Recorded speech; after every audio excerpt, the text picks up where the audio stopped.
আসসালামু আলাইকুম প্রিয় শিক্ষার্থীবৃন্দ, নিশ্চয়ই সবাই অনেক ভালো আছে। আজকে আমি তোমাদের সামনে নতুন একটি ভিডিও নিয়ে উপস্থিত হয়েছি। আমাদের আজকের বিষয়বস্তু হচ্ছে পদার্থবিজ্ঞানে এসএসসি ফিজিক্সের তৃতীয় চ্যাপ্টারের মেইন টপিকসগুলো নিয়ে আমরা আলোচনা করব। বেসিক থেকে একটু ধারণা দেওয়ার চেষ্টা করব ইনশাআল্লাহ। আজকের আমার প্রধান টপিকসগুলোর মধ্যে আমি লিখেছি মেইন টপিকসগুলো হচ্ছে নিউটনের প্রথম সূত্র, এরপরে আছে জড়তা, মৌলিক বলের প্রকৃতি, মহাকর্ষ বল, তড়িৎ চৌম্বক বল, দুর্বল নিউক্লিয় বল, সবল নিউক্লিয় বল, সাম্যতা ও সাম্যবিহীন বল, ভরবেগের সংরক্ষণশীলতা, গতির সূত্র হতে F=ma প্রমাণ, মহাকর্ষ সূত্র, আর সর্বশেষ আছে ঘর্ষণ। আমরা আজকের এই টপিকসগুলো নিয়ে কতটা দেখব যে কতটুকু বা আয়ত্ত করতে পারি। তো প্রথমেই আসছে যেহেতু আমাদের নিউটনের প্রথম সূত্র, তা আমাকে প্রথমে জানতে হবে নিউটনের প্রথম সূত্রটা কি। এই নিউটনের প্রথম সূত্রটা আবিষ্কার করেছিলেন স্যার আইজ্যাক নিউটন 1667 সালে। উনি এটি আবিষ্কার করেছিলেন, অর্থাৎ উনি এটা বলেছিলেন। ওখানে উনি তার অমর একটি গ্রন্থ ফিলোসফিয়া ন্যাচারালিস প্রিন্সিপিয়া ম্যাথমেটিকা, এই গ্রন্থের মধ্যে তিনি তার এই গতি বিষয়ক আর বলের সম্পর্ক নিয়ে যে সূত্রগুলো তা একটু ওখানে লিখেছিলেন। তো সেইখান থেকেই আমরা আজকে দেখব নিউটনের প্রথম সূত্রটি কি আসলে। বাহ্যিক বল প্রযুক্ত না হলে, একটি বস্তুর উপর বাহ্যিক বল প্রযুক্ত না হলে স্থির বস্তু চিরকাল স্থির থাকবে এবং গতিশীল বস্তু সুষম দ্রুতিতে সরল পথে চলতে থাকবে। এটাই ছিল নিউটনের প্রথম সূত্র।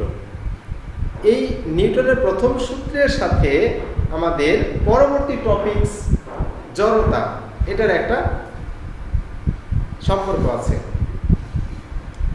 জড়তাটা এখানে বল এবং জড়তা এই দুইটির যে একটি সম্পর্ক রয়েছে তা আমরা দেখব এখানে। বল আর জড়তা, তা আমরা জড়তা নিয়ে আলোচনা করব। জড়তাটা কি আসলে? নিউটনের প্রথম সূত্র থেকে আমরা দেখতে পেলাম যে একটি বস্তুকে বল প্রয়োগ করলে, যদি আমরা বল প্রয়োগ করি তবে বস্তুটি এক জায়গা থেকে আরেক জায়গায় যাবে। অর্থাৎ আমরা দেখতে পাই প্রত্যেক বস্তুই যে অবস্থায় আছে ঠিক সেই অবস্থায় থাকতে চায়। স্থির বস্তু স্থির থাকতে চায়, গতিশীল বস্তু সরল রেখা বরাবর একইভাবে চলতে চায়। পদার্থের নিজস্ব অবস্থা বজায় রাখতে চাওয়ার যে ধর্ম, তাই হচ্ছে জড়তা। যে কোনো পদার্থ সেটা হতে পারে, এই যে কোনো পদার্থের নিজস্ব ধর্ম বজায় রাখতে চাওয়ার প্রবণতাকেই তার জড়তা। জড়তাকে আমরা তাহলে পদার্থবিজ্ঞানের ভাষায় কি আমরা সংজ্ঞায়িত করতে পারি? পদার্থ যে অবস্থায় আছে চিরকাল সেই অবস্থায় থাকতে চাওয়ার যে প্রবণতা বা সেই অবস্থা বজায় রাখতে চাওয়ার যে ধর্ম, তাকে জড়তা বলে।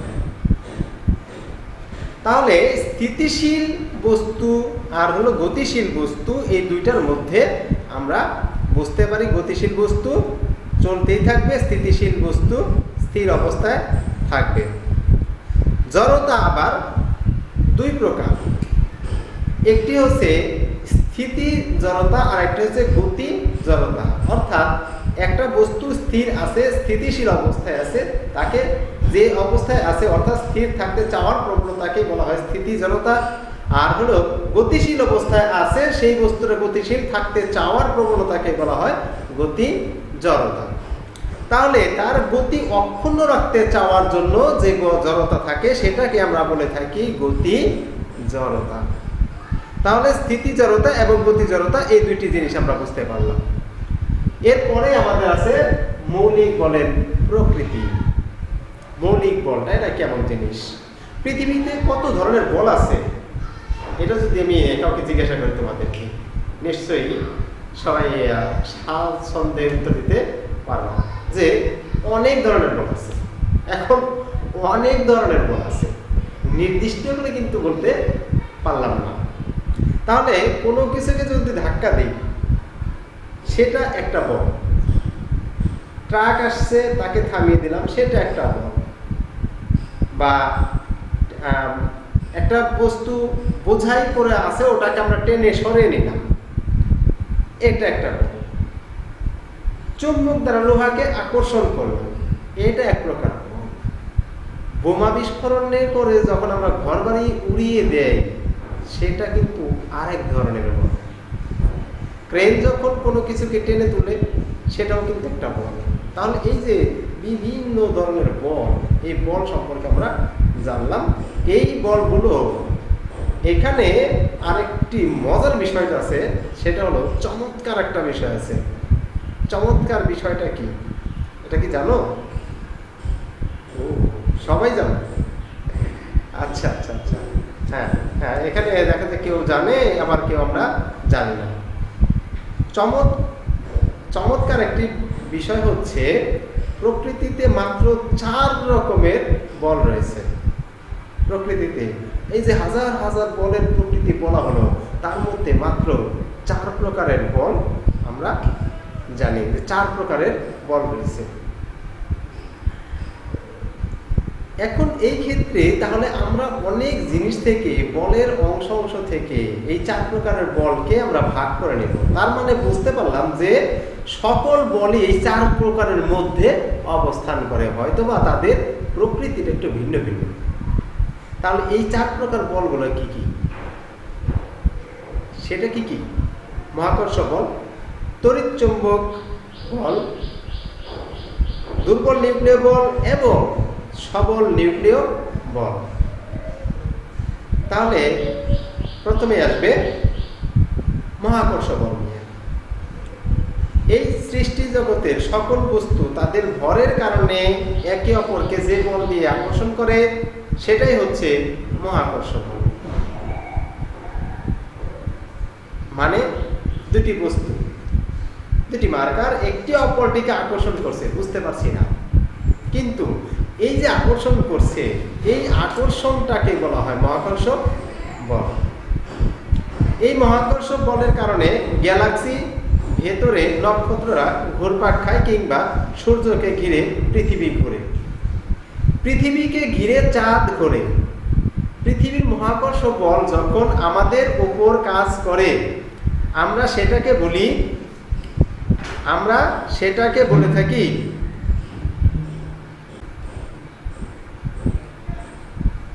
হ্যাঁ ঠিক আছে।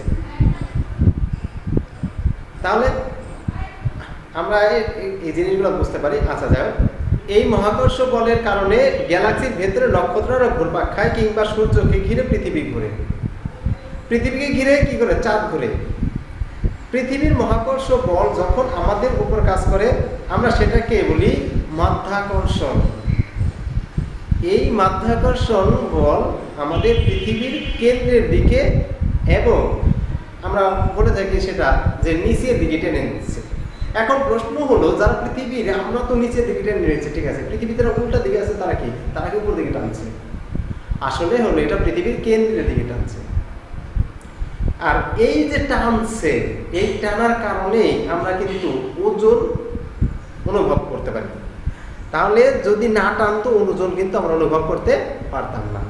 আচ্ছা, এই হলো মহাকর্ষ বল সম্পর্কে আমরা জানলাম। এখন দেখবো আমরা তড়িৎ চৌম্বক বল কি জিনিস। তড়িৎ চৌম্বক বল, এটা নিয়ে অনেক অনেক অনেক তোমরা অনেক পড়েছ, তারপরও বলছি তড়িৎ চৌম্বক বলটা কি জিনিস। চিরুনি দিয়ে চুল যখন আশ্রয়েছ তখন ছোটবেলায় এই পরীক্ষাটা করেছো তোমরা, তখন তো একটু বেশি আকর্ষণ থাকে। আর চিরুনি দিয়ে চুল আঁচড়ালে সেটা কাগজের টুকরাকে যেভাবে আকর্ষণ করে, যে আকর্ষণটা করে সেটাকে বলা হয় তড়িৎচুম্বক বল। অর্থাৎ যে চুম্বক দিয়ে অন্য চুম্বকে আকর্ষণ বা বিকর্ষণ, আমাদের অনেকেরই এই বিষয়টা কিন্তু জানা আছে, এটা আমরা জানি। যদিও তড়িৎ বা বিদ্যুৎ এবং চুম্বকের বলকে আলাদা ধরনের বল মনে হয়, আসলে এই দুইটি জিনিস একই। তাহলে এই দুইটা জিনিস যদি একই হয়ে থাকে, আলাদা বলি কেন? এই দুইটি জিনিস যদি মানে একই হয়ে থাকে, তাহলে আলাদা আমরা দেখি কেন? শুধু দুইভাবে এদেরকে দেখা যায়, আলাদা আলাদাভাবে দেখা যায়, তাই আমরা আলাদা বলে থাকি। শুধু এই বলটা আকর্ষণ এবং বিকর্ষণ দুটোই করতে পারে, অন্যগুলো শুধু আকর্ষণ করতে পারে, বিকর্ষণ করতে পারে না। মাধ্যাকর্ষণ শক্তির তুলনায় এটা অনেক শক্তিশালী।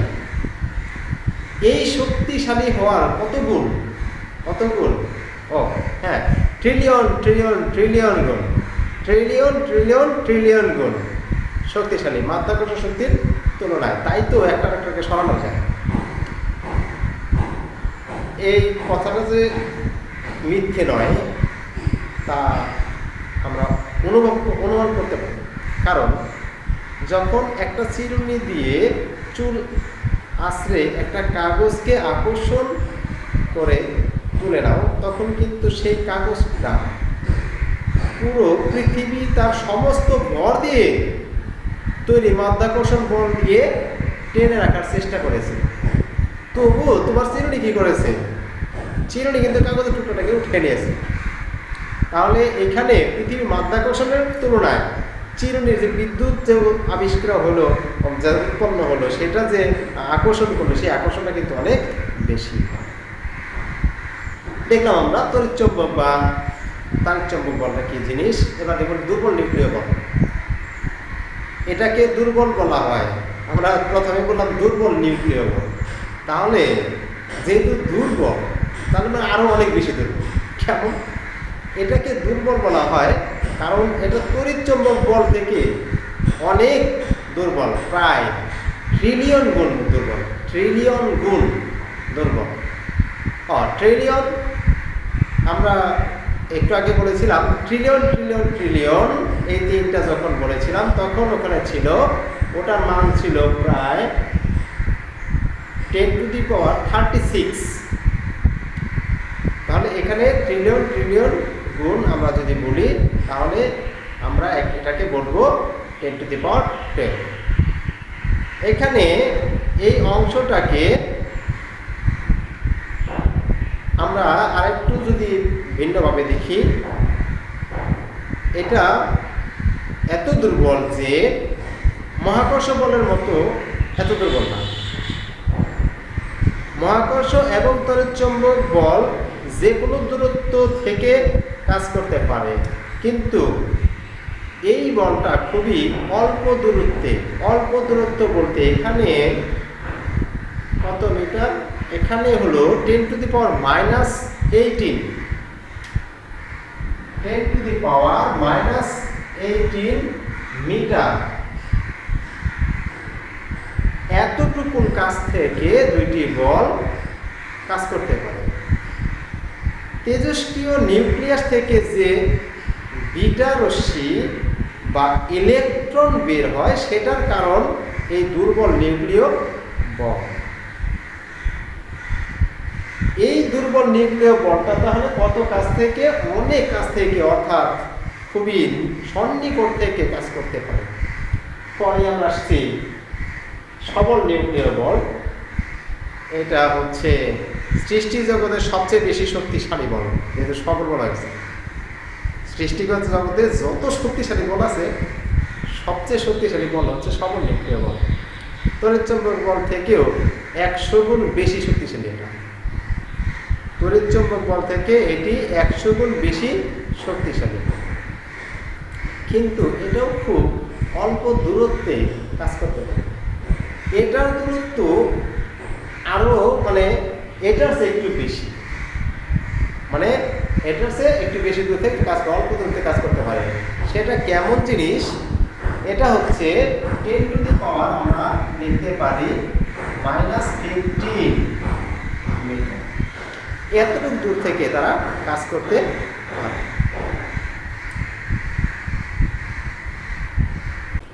তাহলে আমরা দেখলাম সবল নিউক্লিয় বল এটা কতটুকু কাছ থেকে কাজ করতে পারে, সবল নিউক্লিয় বল। তাহলে এই যে সবল নিউক্লিয় বলটা আমরা দেখলাম, দূরত্ব 10 টু দি পাওয়ার -15 মিটার, এত নিকট থেকে এরা কাজ করতে পারে। পরমাণুর কেন্দ্রে যে নিউক্লিয়াস রয়েছে তার ভেতরকার প্রোটন এবং নিউট্রনের নিজেদের মাঝে এই প্রচন্ড শক্তিশালী বল কাজ করে। এই কাজটার জন্যই একটি আরেকটির সাথে আটকে থাকে। আমরা এভাবে দেখি সবল নিউক্লিয় বল। এরপরে আসছে আমাদের সাম্যতা ও সাম্যবিহীন বল। সাম্যতা কি জিনিস, সাম্যবিহীন বল কি জিনিস? বল একটি ভেক্টর রাশি। কাজে কোনো বস্তুর উপর যদি বল প্রয়োগ করা হয় তাহলে বিপরীত দিক থেকে অন্য একটি বল যদি প্রয়োগ করে সেই বলটিকে কাটাকাটি করে দেওয়া সম্ভব যদি বলের পরিমাণটা কি হয়, সমান হয়। আমরা তখন এই বলটিকে সাম্য অবস্থায় আছে বলে ধরে নেই, এটাকে বলি সাম্য অবস্থায় আছে। তাহলে সাম্য বল কাকে বলে এটা একটু বুঝে নেই। দুই বা ততোধিক বল একটি বস্তুর উপর প্রয়োগ করার পর বলগুলোর সম্মিলিত লব্ধি যদি শূন্য হয় তাহলে বস্তুটি স্থির থাকে। এই স্থির থাকলে যে বলটি দ্বারা স্থির হলো তাকে বলা হয় সাম্য বল। এখন দেখা গেল একটি বস্তু এদিক থেকে একটা বস্তুকে সুতা দিয়ে বেঁধে এদিক থেকে আরেকটা টেনে রাখলো। যদি এই অবস্থানে এদিকেও যাচ্ছে না এদিকে যাচ্ছে না, কেউ টানাটানি করে কেউ কারো দিকে নিতে পারছে না, যদি নিতে না পারে তাহলে এই বল দুটিকেই একসাথে বলা হয় সাম্য বল। তাহলে এই ক্ষেত্রে আমরা বলতে পারি এদের দ্বারা কি হয়েছে, এই বস্তুটির উপর পৃথিবীর আকর্ষণ বল সোজা নিচের দিকে আছে। তাহলে এখানে তিনটি বল কাজ করছে, একটা এই লোক আর একটা এই লোক আর এটা যাচ্ছে নিচের দিকে, পৃথিবী টানছে। পৃথিবী বস্তুটার ওজন দ্বারা নিচের দিকে পৃথিবী টানছে। এখন এই বল যদি খাড়া উপর দিকে কেউ টেনে উপরের দিকে ওঠায় তাহলে এই চারটি বল যদি একসাথে হয় তাহলে প্রত্যেকেই পরস্পরের বিপরীত দিক থেকে কি হবে, টানাটানি করতে থাকবে। যদি এদের মধ্যে কোনো দিকে এই বস্তুটির স্মরণ না ঘটে তবে আমরা বলবো সেটাকে সাম্য অবস্থা বা সাম্য বল। যদি স্মরণ ঘটে তাহলে বলবো সাম্যবিহীন বল, অর্থাৎ বলের কমতি বা ঘাটতি রয়েছে, এটা আমরা বলতে পারি। এবার এরপরে আছে ভরবেগ। ভরবেগটা আমরা দেখব কেমন জিনিস এটা। আবার আমরা এর আগের অধ্যায় পড়েছি ভরবেগ। ভর ও বেগের গুণফলকে ভরবেগ বলে। কোনো বস্তুর ভর ও বেগের গুণফলকে ভরবেগ বলে। তাহলে ভরবেগ যদি কোনো বস্তুর ভর ও বেগের গুণফল হয় ভরবেগটা কি হবে? আমরা যদি ভরবেগটাকে পি দ্বারা প্রকাশ করে একটু লিখে দেখি, ভরবেগের গুণফলকে ভরবেগ বলে। কোনো বস্তুর ভর m, বস্তুর ভর m বেগ যদি ভি হয় তাহলে ভরবেগ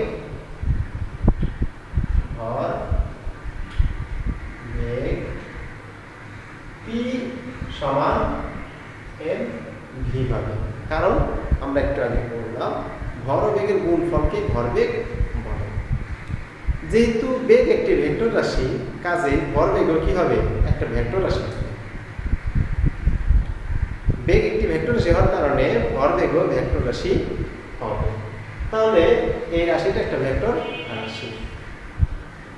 এবার এই ভরবেগটার একটা মাত্রা আমরা দেখতে পারি, সেটা কেমন জিনিস? ভরবেগের মাত্রা ভরবেগের মাত্রার সমান, ভর ও বেগের মাত্রার গুণফল। বেগের মাত্রা আমরা জানি সরণ বাই সময়। তাহলে ভরবেগের মাত্রা দেখি, ভরবেগ ভর বেগ সমান ভর গুণ বেগ।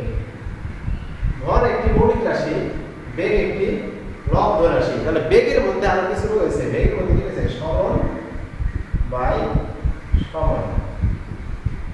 তাহলে ভর, সরণ, সময় এদের সবার যদি আমরা মাত্রা বসাই দেই তাহলে কেমন হবে? এরকম হয়ে যাবে। সেটা কি? ভরবেগকে ভি দ্বারা প্রকাশ করলে আমরা এরকম লিখতে পারি। লিখলে আমরা পাবো এম এল বাই টি। কারণ হচ্ছে ভরের মাত্রা এম, সরণের মাত্রা এম, সময়ের মাত্রা টি। আমরা তাহলে ভরবেগের মাত্রা পাবো। এবার ভরবেগের এককটা কি? তাহলে ভরবেগের একক হচ্ছে, যেহেতু ভরের একক হলো কিলোগ্রাম, কেজি, আর বেগের একক হলো মিটার পার সেকেন্ড, তাহলে আমরা এটা বলতে পারি ভরবেগের মাত্রা হচ্ছে KG metre per second. KG metre per second, এটা আমরা বলতে পারি। এরপরে আছে ভরবেগের সংরক্ষণশীলতা, অর্থাৎ ভরবেগের যে একটা সংরক্ষণ সূত্র আছে সেটা আমরা জানবো এবং তা প্রমাণ করবো ইনশাআল্লাহ। তাহলে ভরবেগের সংরক্ষণশীলতা কি জিনিস? এটা আবার কেমন? সূত্রটা হচ্ছে এমন: একাধিক বস্তুর মধ্যে ক্রিয়া ও প্রতিক্রিয়া বল ছাড়া অন্য কোনো বল কাজ না করলে কোনো নির্দিষ্ট দিকে তাদের মোট ভরবেগের কোনো পরিবর্তন হবে না। কি হলে? ক্রিয়া ও প্রতিক্রিয়া বল ছাড়া অন্য কোনো বল যদি কাজ না করে তবে তাদের মোট ভরবেগের কোনো পরিবর্তন হবে না। অর্থাৎ এটাকে আমরা বলে থাকি এরকম, মানে সহজভাবে বোঝার জন্য এমন বলি যে কোনো বস্তুর সংঘর্ষের পূর্বে এবং পরের ভরবেগ সর্বদা সমান। অর্থাৎ প্রথম ভরবেগ এবং শেষ ভরবেগ সর্বদা সমান হবে। এবার আমরা দেখব এই সূত্রটি প্রতিপাদন করব। সূত্রটি প্রতিপাদন করার জন্য আমাদেরকে দেখতে হবে কেমন কি।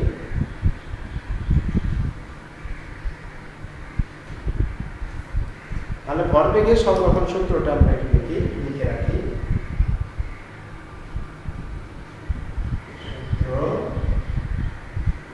ভালো করে একটু দেখব। একাধিক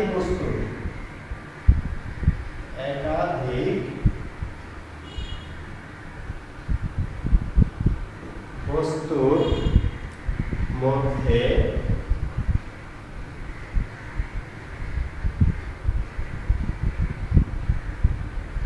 ক্রিয়া ও প্রতিক্রিয়া বল ছাড়া অন্য কোনো বল কাজ না করলে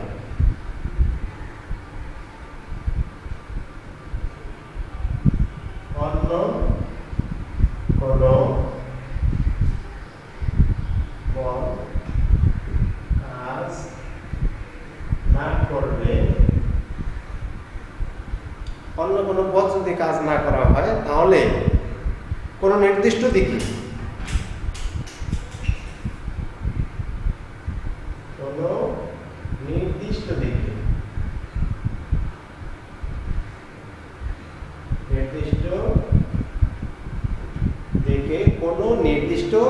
দিকে তাদের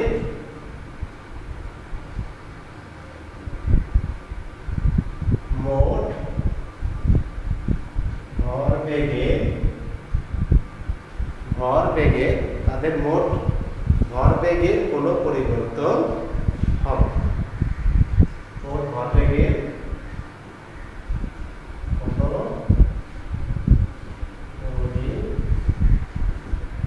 পরিবর্তন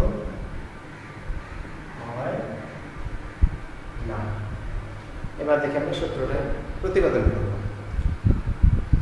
ধরি দুটি বস্তু, একটা বস্তু হচ্ছে এখানে দেই আর এখানে দেই, একটা বস্তু হচ্ছে কিউ আর একটা বস্তু হচ্ছে পি। দুটি বস্তু, একটি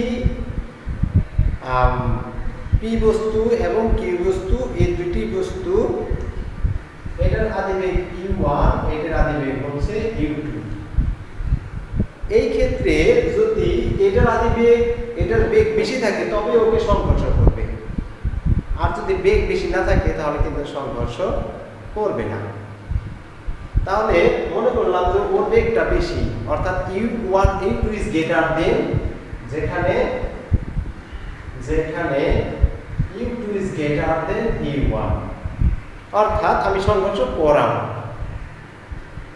তা আদিবেগ নিয়ে চলছে, এটার ভর হলো m2 আর এটার ভর হচ্ছে m1, মনে করেন না। তাহলে এই দুইটি পরস্পর কি করবে, কিউ পি কে এক সময় কি করবে, ধাক্কা দিলে ঘটনাটা এরকম ঘটবে।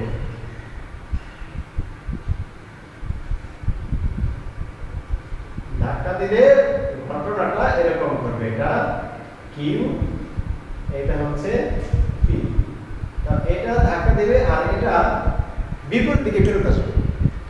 এর কারণ হচ্ছে ওকে যখন ধাক্কা দিবে ওকে কিছু একটা বল দ্বারা প্রতিহত করার চেষ্টা করবে, যে প্রতিহত করবে সেটা হলো পিছন দিকে আসবে, এই জন্য এরকম দেখা হলো। এটা হলো আমরা যখন দেখলাম সংঘর্ষ যখন ঘটবে তখনকার ঘটনা। এবার সংঘর্ষ শেষ, ও কিছু তো পিছনে আসলো, আবার তো ছুটবে, আবার যখন ছুটছে তখন সে কি করবে, আবার এরকম করে যাবে, আবার এদিকে যাবে, এদিকে কিন্তু আবারও ঠিক যাবে। এটা সংঘর্ষের পরের ঘটনা। ওদের বেগটা এখানে এসে যদি v2 হয় আর এটা যদি v1 হয়, এরকম হতে পারে। তাহলে আমি এই যে প্রথম অবস্থার বল দুইটা, বস্তু দুইটার উপর বল প্রয়োগ করেছিলাম, এখন এই বল দুইটাকে আমরা কি করব, তাহলে একটা বলকে আমরা বলবো F1 আর একটা বল হচ্ছে F2। তাহলে এই যে এখানে এসে পরস্পর মধ্যে সংঘর্ষ হলে এদের মধ্যে একটা বল কাজ করবে, সেই বলটাই হচ্ছে F1 এবং F2, অর্থাৎ কিউ বস্তুর উপর পি বস্তুর এই বল প্রতিক্রিয়া বল। কিউ বস্তুর উপর পি বস্তুর বলটা কিন্তু আমরা প্রতিক্রিয়া বল বলবো। তাহলে কি লিখবো এখানে, তাহলে পি বস্তু এবং কিউ বস্তু দুইটির মধ্যে একটি বল সৃষ্টি হবে, সেই বলটা যদি F1 আর F2 হয় তাহলে আমরা বলতে পারি F1 ইকুয়াল মাইনাস F2। এর কারণ হচ্ছে আমরা এই দুইটা মাইনাস কেন বলি, বিপরীত বলকে মাইনাস দিয়ে প্রকাশ করা হলো এখানে। এবার ধরে নিলাম যে এই যে কাজগুলো হচ্ছে এটার একটা নির্দিষ্ট সময় লাগে, এই সময়টা টি, অর্থাৎ টি সময় ধরে এই কাজটা হচ্ছে।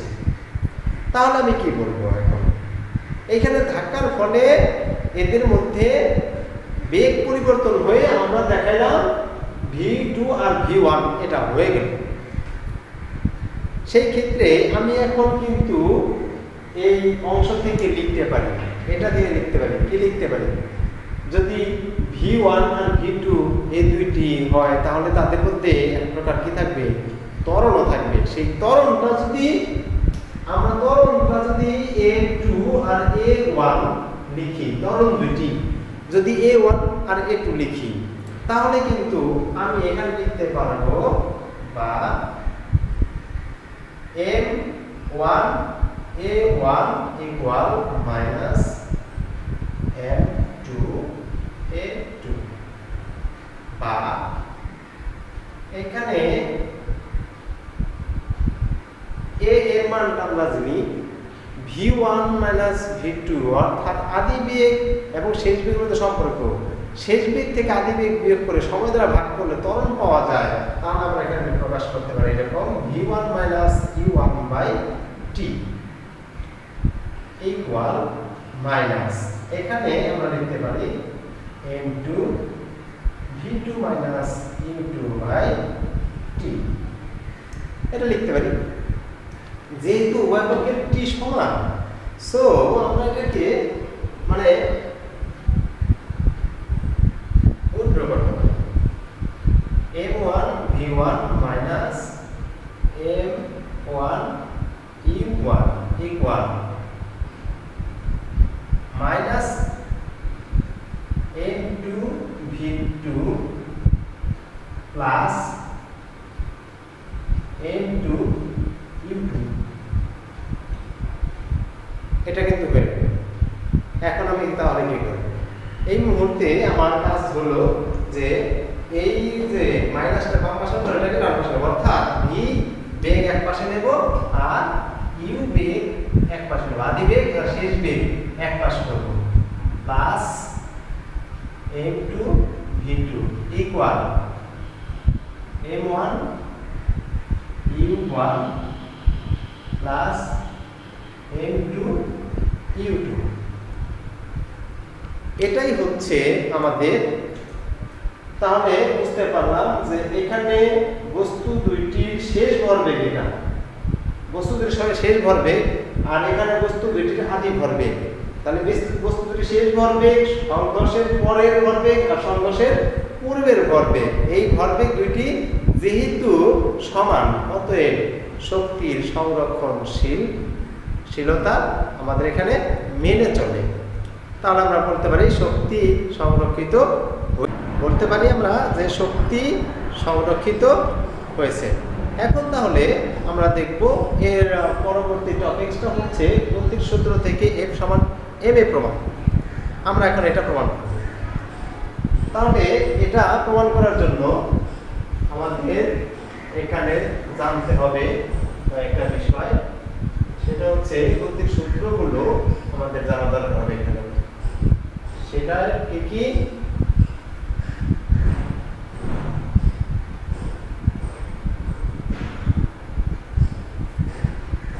ধরি m ভর বিশিষ্ট একটি বস্তু u আদি বেগ নিয়ে চলছে।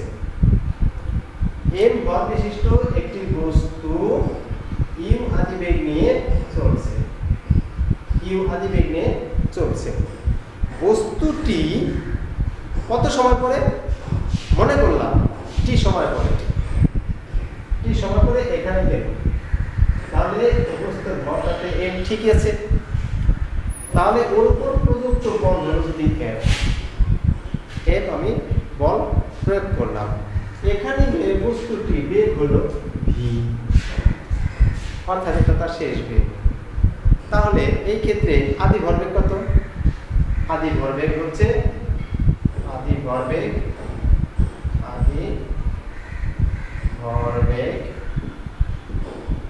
mu, শেষ ভরবেগ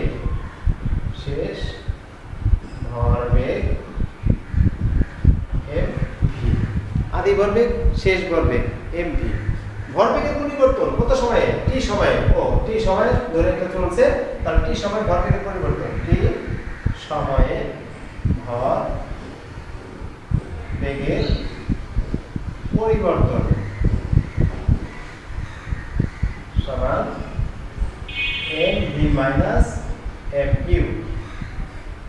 সুতরাং ভরবেগের পরিবর্তনের হার, ভরবেগের পরিবর্তনের হার, তাহলে mv minus mu by t। তাহলে ভরবেগের পরিবর্তনের হার আমরা পেয়ে গেলাম। এখন এই ক্ষেত্রে আমরা এখান থেকে একটু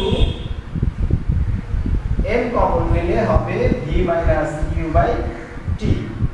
আমরা কিন্তু এটা সমান জানি একটু বলুন কি জানি, তাহলে m a লিখতে পারি।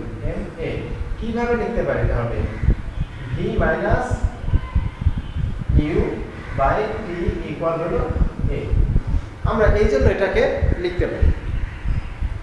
তাহলে এখন আরেকটা বিষয় হলো, এখানে যেহেতু ভরবেগের সাথে সম্পর্ক, তাহলে ভরবেগ থেকে আমরা একটা সূত্র জানি, বস্তুর ভরবেগের পরিবর্তন হার প্রযুক্ত বলের সমানুপাতিক। বস্তুর ভরবেগের পরিবর্তন হার প্রযুক্ত বলের সমানুপাতিক, এটা নিউটনের কোন সূত্র? দ্বিতীয় সূত্র। হ্যাঁ, এটা গতি বিষয়ের দ্বিতীয় সূত্র এটা। তাহলে আমরা এখান থেকে পড়লাম বস্তুর ভরবেগের পরিবর্তনের হার প্রযুক্ত বলের সমানুপাতিক। তাহলে বস্তুর ভরবেগের পরিবর্তনের হার পেলাম এটা, বলটা প্রযুক্ত করছিলাম কি F। সো আমরা লিখতে পারি ma প্রপোর্শনাল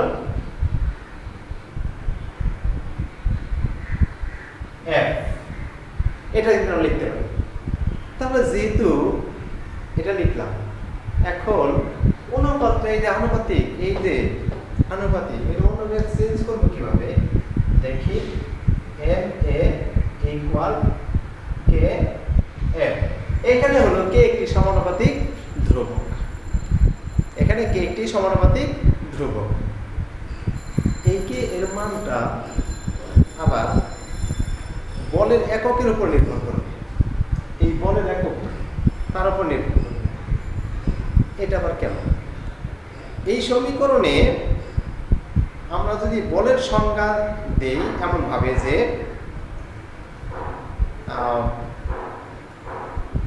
বস্তুটির ভর ছিল 1 কেজি, ত্বরণ 1 মিটার পার সেকেন্ড স্কয়ার, তাহলে প্রযুক্ত বল F সমান 1 নিউটন, এটা হয়ে যাবে। যেহেতু প্রযুক্ত বল 1 নিউটন হবে, সো এই k এর মানটা হবে 1। কিভাবে? যদি আমরা লিখি যে এখানে ভর 1 কেজি, ত্বরণ 1, ভর 1 কেজি, ত্বরণ 1, আর বলের মান হলো 1 নিউটন। 1 নিউটন বল যদি আমরা প্রয়োগ করি, তাহলে আমরা এখান থেকে লিখতে পারি, এই অংশ থেকে লিখতে পারি k সমান 1। যদি k ইকুয়াল 1 হয়, তাহলে এই ক্ষেত্রে আমরা লিখতে পারি সুতরাং F ইকুয়াল ma, এটা কিন্তু আমরা লিখতে পারি। এটা তাহলে একটা প্রমাণ হয়ে গেল, আমরা বুঝলাম যে F ইকুয়াল ma, এই এটা প্রমাণ করলাম আমরা। এরপরে আসছে পরেরটা হচ্ছে মহাকর্ষ সূত্র। মহাকর্ষ সূত্রটা কি? মহাকর্ষ সূত্রটা হচ্ছে এই মহাবিশ্বের প্রতিটি বস্তু কণা একে অপরকে নিজের দিকে আকর্ষণ করে, এবং এই আকর্ষণ বলের মান বস্তু কণাদের ভরের গুণফলের সমানুপাতিক, এবং এদের দূরত্বের বর্গের ব্যস্তানুপাতিক, এবং এই বল বস্তু কণাদ্বয়ের সংযোগ সরলরেখা বরাবর ক্রিয়া করে।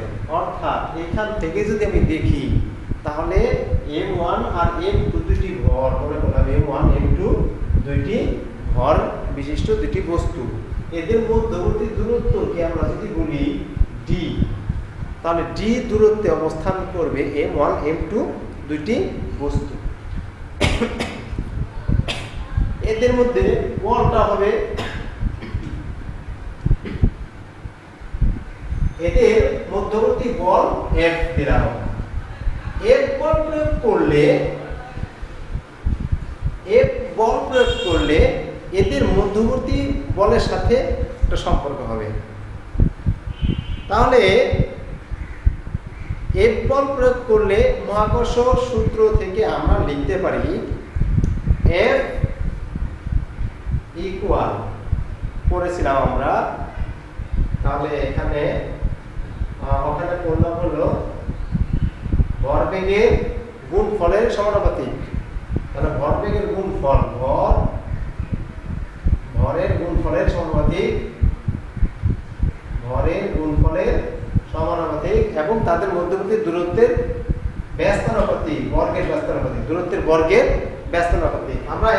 লিখতে পারি তাহলে F equal G m1 m2 by d square. এক্ষেত্রে এই G সমানুপাতিক ধ্রুবক, এটিকে আমরা সার্বজনীন মহাকর্ষ ধ্রুবক বলে থাকি। এটিকে সার্বজনীন মহাকর্ষ ধ্রুবক বলে থাকি। মহাকর্ষ সূত্র অনুসারে নির্দিষ্ট দূরত্বে অবস্থিত দুটি বস্তুর ভরের গুণফল দ্বিগুণ করলে বল কিন্তু দ্বিগুণ হবে। ভর দ্বিগুণ করলে অর্থাৎ ভরের গুণফল দ্বিগুণ করলে বল দ্বিগুণ হবে। ভরের গুণফল 3 গুণ হলে বল 3 গুণ হবে। আর যদি এদের মধ্যবর্তী দূরত্বকে দ্বিগুণ করা হয় বল কিন্তু 4 ভাগের 1 ভাগ হয়ে যাবে, অর্থাৎ বর্গের ব্যস্তানুপাতিক 4 ভাগের 1 ভাগ হয়ে যাবে। আর দূরত্ব 3 গুণ করলে বল কিন্তু 9 ভাগের 1 ভাগ হবে।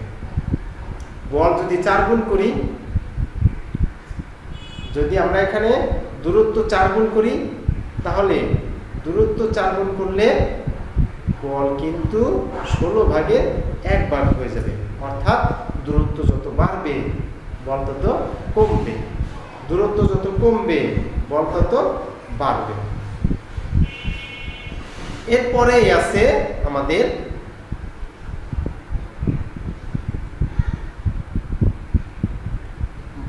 সংঘর্ষ, ঘর্ষণ। হ্যাঁ, এরপর আছে ঘর্ষণ। ঘর্ষণ কি এটা আমি বুঝবই বা কিভাবে? ঘর্ষণটা কেমন, ঘর্ষণের প্রকার ভেদে কি? ঘর্ষণ আমরা যা ইংরেজিতে ফ্রিকশন বলে থাকি। ঘর্ষণ দ্যাটস মিন বাই ফ্রিকশন। কি জিনিস ফ্রিকশন মানে কি? একটা আরেকটার সাথে লেগে থাকবে। কোনো একটি তল অন্য একটি তলের উপর দিয়ে চলার ঠিক আগে যে ঘর্ষণ বল প্রদর্শন করে তা হলো স্থিতির ঘর্ষণ বল। স্থিতির ঘর্ষণ বল। আর একটি তল অন্য একটি তলের উপর দিয়ে চলার সময় যে ঘর্ষণ বল কাজ করে তা হলো গতির ঘর্ষণ। তাহলে স্থিতির ঘর্ষণ বল আর হলো গতির ঘর্ষণ বল। এবার দেখবো আমরা ঘর্ষণের প্রকারভেদ। আমিও যদিও ঘর্ষণের প্রকারভেদের মধ্যে আমরা পাবো ঘর্ষণকে সাধারণত 4 ভাগে ভাগ করা যায়। কি কি? একটা স্থিতি ঘর্ষণ, একটা গতি ঘর্ষণ, একটা আবর্ত ঘর্ষণ আর একটা প্রবাহী ঘর্ষণ। তাহলে স্থিতি ঘর্ষণ কোনটা? দুটি বস্তু একে অন্যের সাপেক্ষে স্থির থাকা অবস্থায় যে ঘর্ষণ বল থাকে, স্থির আছে, একটা ঘর্ষণ বল আছে, এই ঘর্ষণ বলটাকেই বলা হয় স্থিতি ঘর্ষণ। আর এই স্থিতি ঘর্ষণের জন্য আমরা হাঁটতে পারি। আমাদের পা কিংবা যে জুতো পরি সেই জুতো তলা মাটিতে স্থিতি ঘর্ষণের কারণেই আটকে থাকে, আমরা পিছলে পড়ে যাই না। আর যদি ওই পিছল রাস্তা হয় তাহলে কিন্তু পড়ে যায় না। এর স্থিতি ঘর্ষণের অবস্থা। যে আমরা বুঝতে পারলাম যে স্ট্যাটিক ফ্রিকশন কি জিনিস, মানে স্থিতি ঘর্ষণ কি। এবার দেখুন আমরা গতি ঘর্ষণ। গতি ঘর্ষণটা হচ্ছে যাকে আমরা বলে থাকি স্লাইডিং ফ্রিকশন। এটা এমন একটি বস্তুর সাপেক্ষে অন্য একটি বস্তু যখন চলমান হয়, গতির মতোই অনেকটা। একটি বস্তুর সাপেক্ষে অন্য একটি বস্তু যখন চলমান হয় তখন যে ঘর্ষণ বল তৈরি হয় সেটি হচ্ছে গতি ঘর্ষণ। যেমন সাইকেলের ব্রেক চেপে ধরলে সেটি সাইকেলের চাকাকে কি চেপে ধরে। এই যে সাইকেলের চাকাকে যে চেপে ধরলো, তাহলে এই যে ঘুরন্ত চাকাকে গতি ঘর্ষণের কারণে থামিয়ে দেয়। তা গতি ঘর্ষণ ওজনের উপর নির্ভর করে। গতি ঘর্ষণ কার উপর নির্ভর করবে? ওজনের উপর নির্ভর করবে। ওজন যত বেশি হবে গতি ঘর্ষণ তত বেশি হবে। যদি কোনো বস্তু কিছু ভর আমরা এম ধরি, এম ভরের একটি বস্তু, তাহলে একটা বস্তুর ভর যদি m হয় তাহলে তার পরিমাণ যদি w সমান তাহলে কি হবে mg হবে। তাহলে এই w সমান mg, এইটা গতি ঘর্ষণ F কে আমরা লিখতে পারি, এই গতি ঘর্ষণ F হলে তাকে আমরা লিখতে পারি F ইকুয়াল হচ্ছে তোমার মিউ ডাব্লিউ। হ্যাঁ, এটা আবার নতুন একটা জিনিস আসলে, মিউটা কি? এই মিউটা হচ্ছে গতি ঘর্ষণ সহগ, এটি গতি ঘর্ষণ সহগ। অর্থাৎ এখানে কাজের পরিমাণ বা বলের পরিমাণকে গতি ঘর্ষণ সহগ দিয়ে গুণ করলে আমরা কিন্তু কি পাবো? হ্যাঁ, গতি ঘর্ষণ পাবো, গতি ঘর্ষণ পাইলাম। এবার দেখবো আমরা পরের টপিকসটা হচ্ছে আমাদের ঘর্ষণের স্থিতি ঘর্ষণ বললাম, গতি ঘর্ষণ। আচ্ছা, আবর্ত ঘর্ষণ, পরেরটা রোলিং ফ্রিকশন। তাহলে রোলিং ফ্রিকশনটা কি জিনিস? এই রোলিং ফ্রিকশনটা কি? একটি তলের উপর যখন অন্য একটি বস্তু গড়িয়ে ঘুরতে চলে তখন সেটাকে বলে আবর্ত ঘর্ষণ। সবগুলো ঘর্ষণ বলের মধ্যে একটা সবচেয়ে ছোট, এটা কি সবচেয়ে ছোট? আমরা সব সময় সকল রকম যানবাহনের মাঝে চাকা লাগিয়ে নিই। চাকা লাগানো সুটকেস খুব সহজে এক জায়গা থেকে টেনে নেওয়া যায়। হ্যাঁ, চাকা লাগালে সুটকেসটাকে এক জায়গা থেকে টেনে নেওয়া যায়। আর যদি চাকা না লাগে তাহলে উঁচু করে নিতে হবে। তাহলে এই ক্ষেত্রে আমরা কিন্তু টেনে নেওয়ার জন্য কি আবর্ত ঘর্ষণের কাজ করলাম। অর্থাৎ ওই যে চাকাটা ঘুরছে, চাকাটা কি করছে? আবর্তন করছে। এই আবর্তন করাটাই হলো এখানে আবর্ত ঘর্ষণ। তাহলে আমরা দেখলাম আবর্ত ঘর্ষণ। এর পরেরটা হচ্ছে আমাদের স্থিতিগতি আবর্ত প্রবাহী ঘর্ষণ। এবার প্রবাহী ঘর্ষণ কি জিনিস? তো প্রবাহী ঘর্ষণটা হচ্ছে এমন, যখন কোনো বস্তু তরল বা বায়বীয় পদার্থের ভেতর দিয়ে যায় তখন সেটি যে ঘর্ষণ বল অনুভব করে তাকে বলে গতি ঘর্ষণ, তাকে বলে প্রবাহী ঘর্ষণ। অর্থাৎ ফ্লুইড ফ্রিকশন। ফ্লুইড ফ্রিকশনটা হচ্ছে যদি কোনো বস্তু তরল বা বায়বীয় পদার্থের ভিতর দিয়ে যায় তখন সেটি যে ঘর্ষণ অনুভব করে, সে অনুভব করবে। যেমন আমরা প্রচন্ড বাতাসের মধ্যে বিপরীত দিকে যাই, তখন বুঝতে পারি যে বাতাস আমাদেরকে পেছন দিকে ঠেলে নিচ্ছে। এই যে ঘর্ষণ সৃষ্টি করছে এটা হচ্ছে প্রবাহী ঘর্ষণ। আবার তুমি চিন্তা করো, প্যারাশুটের কথা চিন্তা করতে পারো। প্যারাশুট, এই যে প্যারাশুট, এই প্যারাশুটের কথা যদি আমি চিন্তা করি তাহলে প্যারাশুটের মধ্যে যে ঘর্ষণ সৃষ্টি করে সেটা হলো এক প্রকার আমরা বলবো প্রবাহী ঘর্ষণ। এটাও প্রবাহী ঘর্ষণ। এবার দেখবো যে সর্বশেষ ঘর্ষণের আমরা দেখবো যে ঘর্ষণ একটি প্রয়োজনীয় উপদ্রব। এটা কেমন জিনিস? এটা সাধারণত তোমাদের প্রশ্ন হয়ে থাকে। ঘর্ষণ একটি প্রয়োজনীয় উপদ্রব। আমরা সবাই নিশ্চয়ই লক্ষ্য করেছি যে ঘর্ষণের কারণে তাপ শক্তি তৈরি হয়। শীতের দিনে আমরা 2 হাত ঘষে উত্তপ্ত করি। গাড়ির ইঞ্জিন যে গরম হয় সেটি কিন্তু এই ঘর্ষণের কারণে। কাজে ঘর্ষণের কারণে অপ্রয়োজনীয় তাপ শক্তির অপচয় হয়। তাহলে এই ক্ষেত্রে আমাদের যে বিষয়টা সেটা কিন্তু আমি এখন দেখাইতে পারি এখানে যে কেমন। সেটা দুইটি বস্তুকে একটার সাথে দুইটা হাতের তাল আমরা কি করলাম? ঘর্ষণ দিলাম। ঘষলে একসময় কি হবে? অনেক গরম হয়ে যাবে। তাহলে এই যে তাপশক্তি উৎপন্ন হলে এইখানে আমরা পাই এক প্রকার শক্তি অপচয় করলাম। গাড়ি, প্লেন, জাহাজ, সাবমেরিনকে ঘর্ষণ বলকে পরাস্ত করে এগিয়ে যেতে হয়। হ্যাঁ, ঘর্ষণ কেন হলো? এটার কারণ হলো ওখানে কি বলে, সে যাচ্ছে কিন্তু বিপরীত দিক থেকে তার প্রবাহ আসতে পারে, বাতাস আসতে পারে। কি আসতে পারে? বাতাস আসতে পারে। আবার হতে পারে যে মেঘ রাশি, এদেরকে উপেক্ষা করে তাকে যেতে হলো এটা। তাহলে এই কাজগুলো আমাদের এক প্রকার উপদ্রব ছাড়া আর কিছুই না। এটা হলো ঘর্ষণ একটি উপদ্রব, অর্থাৎ এটি আমাদের যন্ত্রণা দেয়। মনে হইতেছে এরকম যেটি মানে আমাদের যন্ত্রণা দিচ্ছে, আসলে তা নয়। আবার এর মাঝে একটা জিনিস আছে, সেটা হলো যে ঘর্ষণ যে আমাদের প্রয়োজনের কোনো কাজে আসে সেটা আমরা দেখব। আমরা দেখেছি যে ঘর্ষণ আছে বলেই আমরা হাঁটতে পারি, রাস্তায় গাড়ি চলতে পারে, কাগজে পেন্সিল কলম দিয়ে লিখতে পারি, দালান তৈরি গড়ে তুলতে পারি, প্যারাশুট দিয়ে নিরাপদে নিচে নামতে পারি। আমরা এ ধরনের অসংখ্য উদাহরণ আমরা পাই। এই উদাহরণগুলো থেকেই আমরা কিন্তু বলতে পারি যে ঘর্ষণ একটি প্রয়োজনীয় উপদ্রব, অর্থাৎ ঘর্ষণ শুধু আমাদের বিরক্তিরই কারণ না, ঘর্ষণ আমাদের উপকারেও আসে বা প্রয়োজনের কাজে আসে। আশা করি আজকের টপিকসগুলো সম্পর্কে তোমরা সবাই ভালো ধারণা নিয়েছো। আর এরপরে দোয়া করবো যে এরপরে যেন আরও ভালো ভালো ভিডিও তোমাদের উপস্থাপন করতে পারি। ভালো থাকো, সুস্থ থাকো, সুন্দর থাকো। আসসালামু আলাইকুম।